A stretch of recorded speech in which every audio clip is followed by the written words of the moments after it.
everyone, so we're back with another video, and this time we're going to be talking about what to expect during your EPIK orientation this time.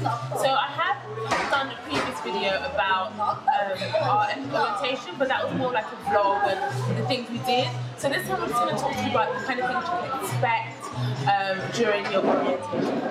So the first thing we're going to talk about orientation is give you some advice on what to do during orientation. And first things first, get some sleep. Yes. Like, I understand you just got into a new country, you're excited, you want to meet new people for orientation. Right. But if you stay up all night and you have to wake up at 7, 8 in the morning to get ready for these classes that you're going to take, you're going to need your beauty sleep because these classes take up the whole day. They're like 9 hours of just classes and lessons about what you're going to experience during EPIK in Korea.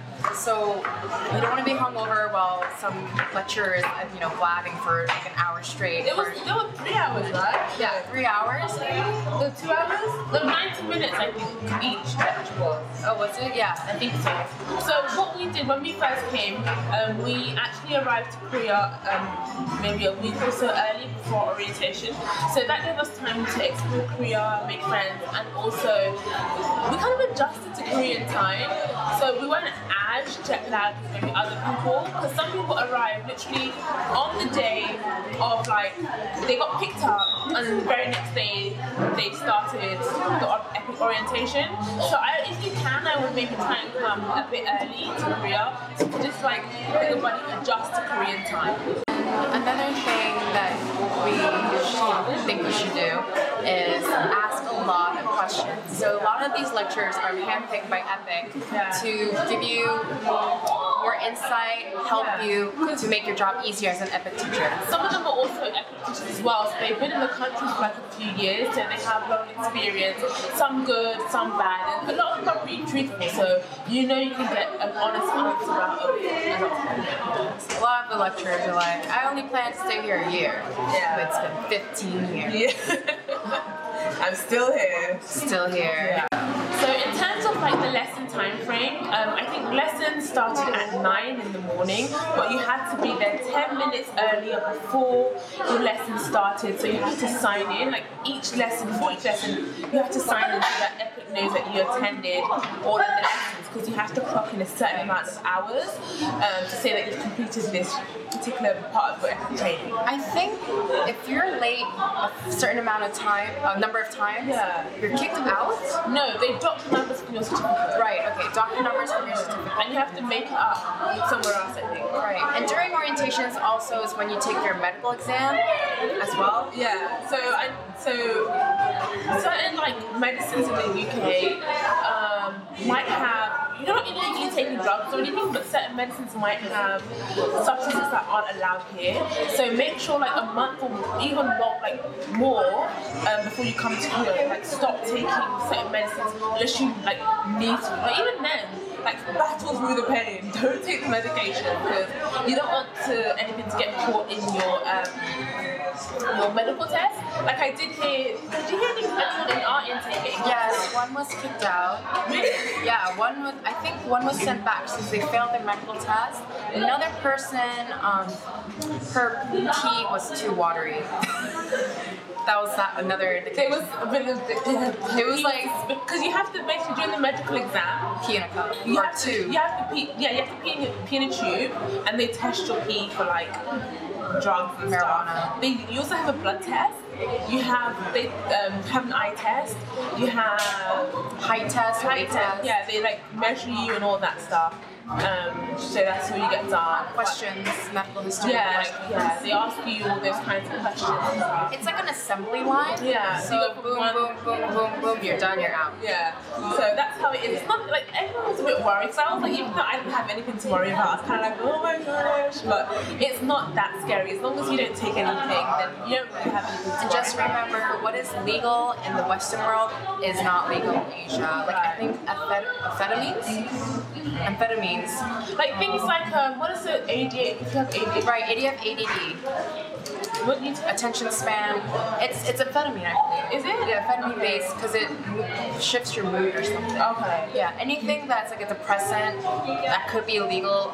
Legal in America is illegal in Asia. Right. Yeah. So So just be careful with taking it. And if you do have to take something, make sure you have the prescription or like the piece of paper that comes with the medicine that tells you what's inside this medicine. As I said, the classes start at 9, you have to be there 10 minutes before and sign in and all that stuff. And I believe each session is an hour and a half, but I'm not too sure because it was like 6 months ago for us and I don't want to remember all that stuff. But I believe they are an hour and a half, if not 3 hours. I want to say 3 hours, but I think that's a bit long. It's still 90 minutes. Yeah, you do get breaks. Yeah, you get breaks. 10-minute break. In between the class, so it's not like a straight hour and a half. You get a break in between, and you get a timetable, so you kind of know what you're doing each day. And you also get put into groups. You get like a name tag, and you get put into like a different class, and you're with that class for the whole of orientation. So I guess that's another way of EPIK, how we can make friends.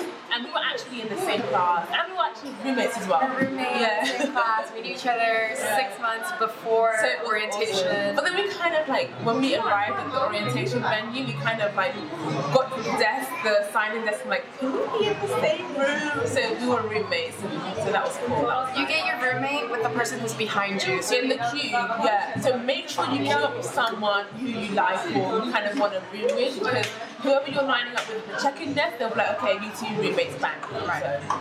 So what types of classes are you going to experience in this magical orientation? Well, there are certain classes about lesson planning, so things that you need to know as an EPIK teacher. Lesson planning geared towards elementary, middle school, or high school, what to expect with like cultural differences, what to expect with your co-worker or co-teacher.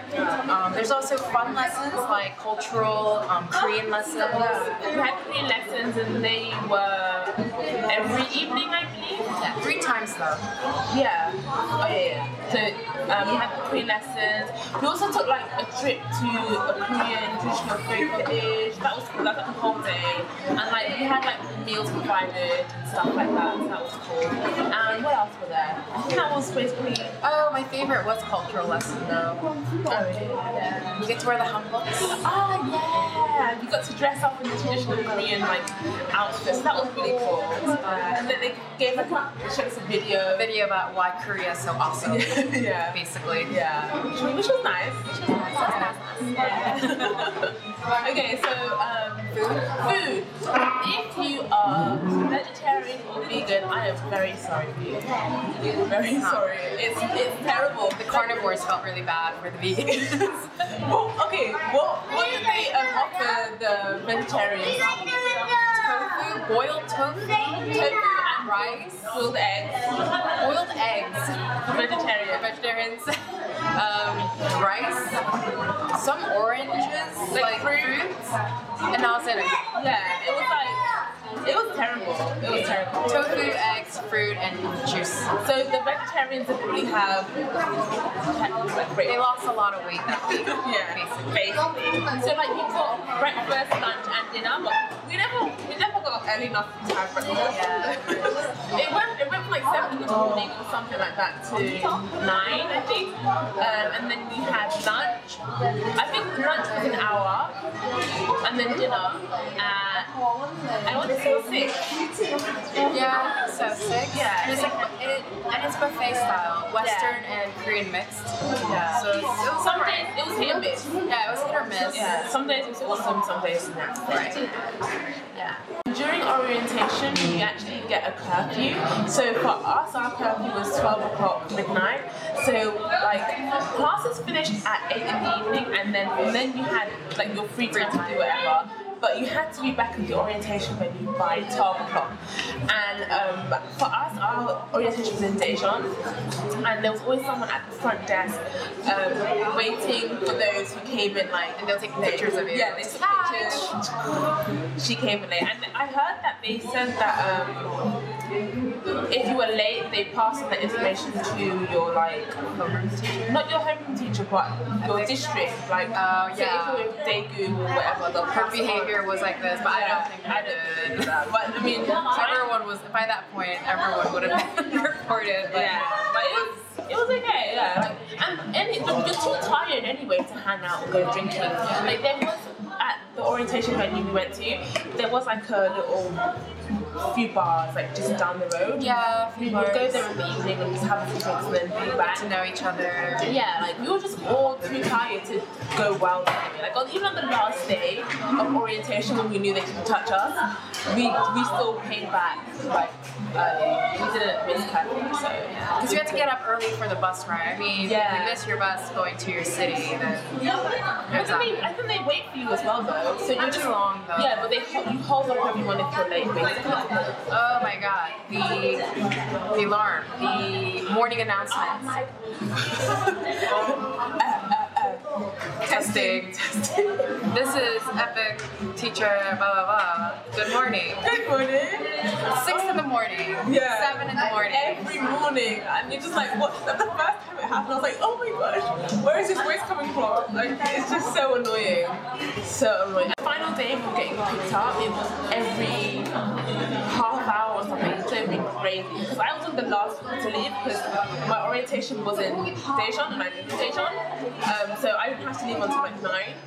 But everyone left at like, what time did you have to leave? Like 7 or something. Yeah, because I was going to Daegu and our bus ride was 3 hours, so we left earlier. Yeah, so that was not fun. Yeah. And we had to lug our suitcases up ourselves. Yeah, so Many you come with like suitcases. millions of suitcases. Just be warned that you're gonna have to lug all that stuff somewhere. Like until you get to your apartment settle, you're gonna be lugging around suitcases for quite a long time. So take that into consideration. And on the last day of orientation, usually right before closing ceremony, you have a conference meeting with your school's education office district coordinators who come and they tell you with envelopes which school you have been placed in. So you'll know like if you're in high school, elementary or middle school, you know the name. Yeah, your school, you have a pack with your actual final contract. So you read it over and at that point you also have to make sure to check your pay scale. Because say for instance, when you apply for EPIK, you might not have completed your TEFL certificate. So it might not be in your original original contract, so your pay scale will be lower. So you have to make sure to check all of that stuff in order to make sure. Once you sign it, that's when you're going to be getting paid. So just make sure you're on the right pay scale and all that stuff, and it should be okay. So you get that, you have to sign it, and make sure you go with your passport as well, because you have to write down your passport number on your contracts and stuff like that. You want to sign up? Brought to you by... Well, I hope this was very helpful to you. Overall, orientation is a lot of fun and you'll meet a lot of people. In the end of it, you'll be so exhausted from introducing yourself and hearing so many people. I think our orientation made like 500. Yeah, 500 people. Yeah. So you won't be able to meet everyone, but it was a blast and it was quite fun. And enjoy it because once you're thrown into the whole teaching, you're just gonna be like, oh, remember that time where we just sat, talked, and had classes? Yeah. So enjoy it and hope everything goes well for you guys. So I hope that was helpful to those of you who will be going to Korea. I know that there's already an intake coming in now, but to anyone coming in later and who might see this video, this is helpful to you. So we will see you guys next time. Bye!